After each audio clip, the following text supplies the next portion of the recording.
Breaking news చూస్తున్నారు. బుడమేరు వరదతో వందల కోట్ల నష్టం ఏర్పడింది ప్రజలకు. నున్న దగ్గరలో పూర్తిగా నీట మునిగింది టాటా కార్ల షోరూమ్ గ్రౌండ్ లెవెల్లోకి వాటర్ వచ్చి చేరింది.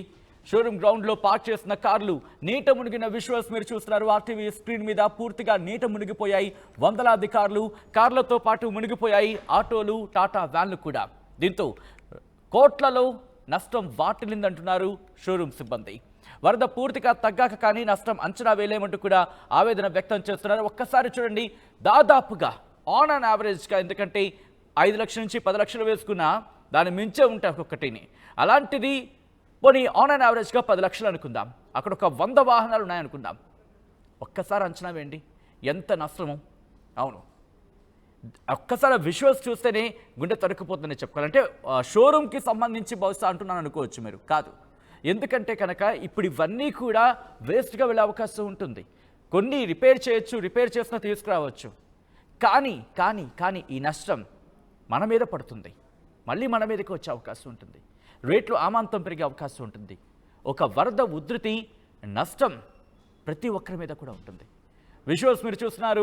వరదల్లో వందలాది కార్లు నీట మునిగిపోయిన విజువల్స్ మీరు చూస్తున్నారు. బుడమేరు వరదతో వందల కోట్ల నష్టం ఏర్పడింది. నున్న దగ్గరలో ఉన్న టాటా కార్ల షోరూమ్ పూర్తిగా నీట మునిగిపోయింది.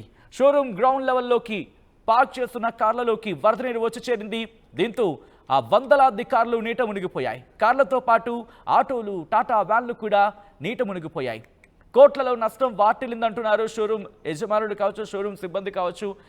వరద పూర్తిగా తగ్గాక కానీ నష్టం అంచనా వేయలేమంటూ కూడా ఆవేదన వ్యక్తం చేస్తున్నారు. మీరు చూడొచ్చు, కేవలం అక్కడ కార్లు మాత్రమే కాదు, జేసీబీలు ఉన్నాయి, దాంతోపాటు ఇంకా పెద్ద పెద్ద వాహనాలు కూడా మనకు కనిపిస్తున్నాయి. కానీ వందలాది కార్లు అక్కడ బయట ఇన్ఫాక్ట్ పార్క్ చేస్తున్నాయి. ఇవన్నీ కూడా నీట మునిగిపోయాయి. అప్డేట్స్ తెలుసుకునే ప్రయత్నం చేద్దాం. మా ప్రతినిధి లోకేష్ అప్డేట్స్ అందించేందుకు లైవ్లో సిద్ధంగా ఉన్నారు. లోకేష్, దాదాపుగా ఎన్ని కార్లు అంటూ వాళ్ళు చెప్తున్నారు, దాంతోపాటు ఇంకా ఏ వాహనాలు నీట మునిగాయి, దీనికి సంబంధించి ఏమంటున్నారు షోరూమ్ సిబ్బంది? ఎస్ సచిన్, ఏదైతే 3 రోజుల క్రితం కురిసినటువంటి భారీ వర్షానికి ఏదైతే విజయవాడకు సంబంధించి పూర్తిగా కూడా ఇటు సింగ్ నగర్ ఏరియా, పూర్తిగా రాజీవ్ నగర్ కావచ్చు, అదేవిధంగా బాంబే కాలనీ, ఇవన్నీ కూడా నీటి మట్టంతో పూర్తిగా నీట మునిగినటువంటి పరిస్థితుల నేపథ్యంలోనే అక్కడ ఉన్నటువంటి ఒక టాటా షోరూమ్కి సంబంధించి ఆ షోరూమ్ ఏదైతే సేల్ చేయడానికి బిఫోర్ ఒక స్టోరేజ్ పాయింట్ని ఎంచుకుంటుంది. ఇంపోర్ట్ అంటే ఏదైతే మ్యానుఫ్యాక్చర్ చేయడానికి ఫ్యాక్టరీ నుండి నేరుగా షోరూమ్కి కాకుండా వాటిని పార్క్ చేయడానికి ఒక లొకేషన్ అంటూ ఎంచుకుంటుంటుంది. ఆ లొకేషన్ కూడా ఇది సింగ్ కాలనీకి దగ్గరగా ఉండడం, హైదరాబాద్ బైపాస్ మీద ఉండటంతో ఆ వరద ఉధృతి కాస్త ఆ స్టోరేజ్ పాయింట్లకు కూడా చేరుకునింది. పూర్తిగా కార్లన్నీ కూడా నీట మునిగినటువంటి విజువల్స్ని ఆర్టీవీ స్క్రీన్ పైన చూస్తున్నాం. దాదాపు 100కు పైగా కార్లు brand new Tata cars. Only టాటాకు సంబంధించి మీరు అన్నట్టుగా కేవలం 10 లక్షలకు సంబంధించినటువంటి వెహికలే కాదు, అందులో 25 lakhs 30 lakhs సంబంధించినటువంటి వెహికల్స్ కూడా ఉన్నాయి. వేరియంట్స్ ఆఫ్ డిజైన్స్తో ఉన్నటువంటి వెహికల్స్ దాదాపు 100కు పైగా నీట మునిగినటువంటి పరిస్థితి. మనం సాధారణంగా చూస్తుంటాం, వరద వచ్చినటువంటి ప్రాంతాల్లో నీట మునిగినటువంటి కార్లన్నీ కూడా ఇంజిన్ సీజ్ అయిపోయినటువంటి పరిస్థితి అయితే ఉంటుంది. వాటిని తిరిగి మనం ఆటో నగర్ కావచ్చు లేదా షోరూంలో కావచ్చు సర్వీస్కి తీసుకొని వెళ్తే కొన్ని ఇంజన్లు అసలు పూర్తిగా పనికిరానటువంటి పరిస్థితులకి వెళ్ళి ఉంటాయి. కొన్ని రిపేర్ చేసుకున్నా కూడా హై కాస్ట్, దాదాపు కార్ కాస్ట్లో 25% వరకు దానికి వెచ్చించాల్సినటువంటి పరిస్థితి ఉంటుంది. ఇప్పుడు ఎలాంటి అంటే ఇంకా సేల్ కూడా కానటువంటి బ్రాండ్ న్యూ కార్స్ దాదాపు 100కు పైగా నీట మునిగి ఈ నష్టం ఎవరిపైన పడుతుంది అంటే మీరు అన్నట్టుగా ఖచ్చితంగా రానున్నట్టు రోజుల్లో ఆ నష్టాన్ని పూడ్చుకోవడానికి టాటా కంపెనీ తిరిగి తమ రేట్లని పెంచేటువంటి అవకాశం ఉంటుంది. కాబట్టి అది సామాన్యుల పైన, అంటే జనరల్గా కార్ని పర్చేస్ చేయాలి అనేటువంటి మిడిల్ క్లాస్ ఫ్యామిలీస్ పైన ఖచ్చితంగా పడేటువంటి అవకాశం ఉంది. సో ఈ వరద ఉధృతి అనేది ఇటు 10ల సంఖ్యలో ప్రాణ నష్టమే కాకుండా చాలా మందిని నీట మునిగియడమే కాకుండా ఇటు నరకం అనుభవిస్తున్నటువంటి నేపథ్యంలోనే ఇటు ఆస్తి నష్టం కూడా ఒకంత మిగిలి చెల్లిందనే చెప్పొచ్చు.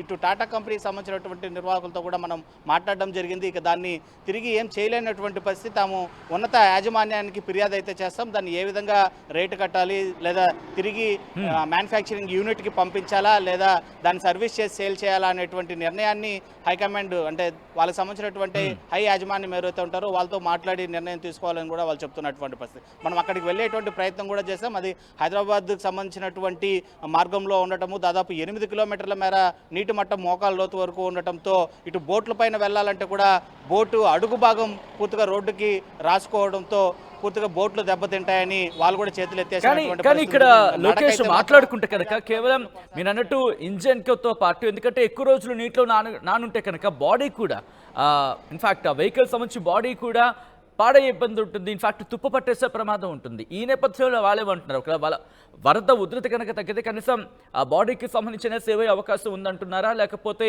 పూర్తిగా నష్టం వాటిల్లే అవకాశం ఉందంటున్నారా? ఎటువంటి అంచనాలు వ్యక్తం చేయడం జరుగుతుంది షోరూమ్ యాజమాన్యం, ఇన్ఫాక్ట్ షోరూమ్ సిబ్బంది?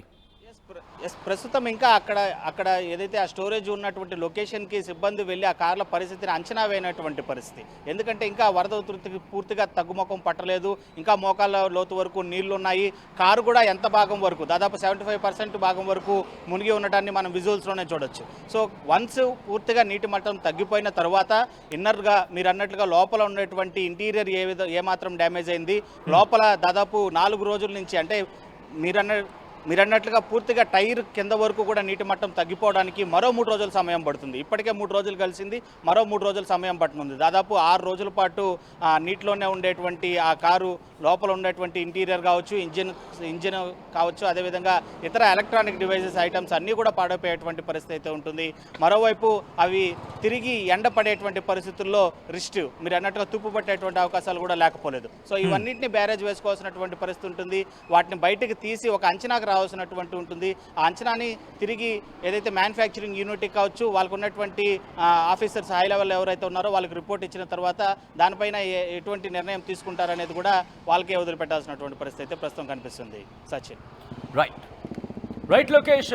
సో మొత్తగా అయితే మాత్రం విజయవాడ వరద ఉధృతికి సంబంధించి ఒక్కొక్క అంశం వెలుగులోకి వచ్చినప్పుడు ఎన్ని కోట్లలో నష్టం ఉందో ఒక్కసారి మన కళ్ళ ముందు కదలాడుతోంది. విజువల్స్ మీరు చూస్తున్నారు. బుడమేరు వరదతో 100 కోట్ల నష్టం ఏర్పడింది. ఇప్పటికీ ఆ 100 కోట్ల నష్టంలో ఒక అంశానికి సంబంధించి మీ ముందుంచే ప్రయత్నం చేస్తోంది ఆర్టీవీ. మరి ముఖ్యంగా నున్నా దగ్గరలో పూర్తిగా నీట మునిగిన టాటా కార్ల షోరూమ్కి సంబంధించి విజువల్స్ మీరు చూస్తున్నారు. షోరూమ్ గ్రౌండ్లో పార్క్ చేసిన కార్లకు సంబంధించి విజువల్స్ మీరు చూస్తున్నారు. పూర్తిగా మునిగిపోయాయి వందలాది కార్లతో పాటు మునిగిపోయాయి ఆటోలు, టాటా వ్యాన్లు, దాంతోపాటు టిప్పర్లు కూడా మీరు విజువల్లో చూడొచ్చు. దీంతో కోట్లలో నష్టం వాటిల్లింది అంటున్నారు షోరూమ్ సిబ్బంది. వరద పూర్తిగా తగ్గాక కానీ నష్టం అంచనా వేయలేమంటూ ఆవేదన వ్యక్తం చేస్తున్నారు.